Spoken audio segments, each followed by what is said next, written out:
overnight event as a powerful squall line races eastward. Now, this is all being driven by a rapidly deepening low pressure system. We've been talking about this sharp cold front for a couple of days now, and that's going to be pushing some unseasonably warm, moist air out of the way and replacing it with very dry, cool air. And that's just like the perfect recipe for a squall line, okay? But ahead of the main line, we could actually see discrete supercells fire up, which is actually why we are going to talk about an elevated tornado threat today. We've been kind of iffy about this leading up to now, but everything's coming together. You can see the dew points here. We've got a lot of moisture. We've got a pretty thick, wide open, warm sector, and we do think that there's going to be some cells that pop up out in front of the main line.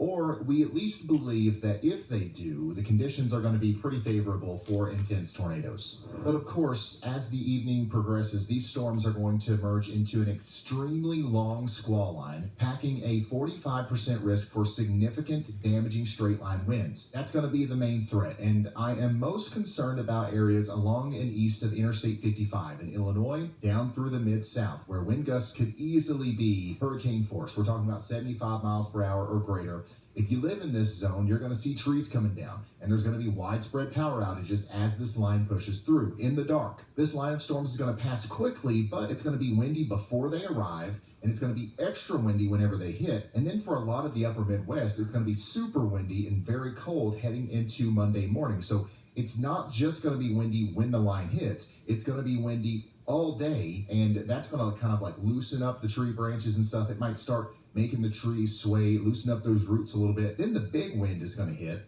and we're going to see large trees coming down, power outages and stuff, and then the cold wind is going to come in after that. That's just going to cause its own problems. So make sure you're ready for this. We're talking about tornadoes, but most of you will be impacted by the straight line damaging winds. And the reason we're talking about tornadoes at all here is because the low level wind shear is going to be off the charts. Even if we see just a solid line of storms and no discrete supercells out ahead of the line, we're definitely going to see embedded quick spinning tornadoes because there's just so much spin in the atmosphere. Even the line is going to start curling up a little bit. And because this is a nocturnal threat, you absolutely must have multiple ways to get warnings that will wake you up if you are asleep.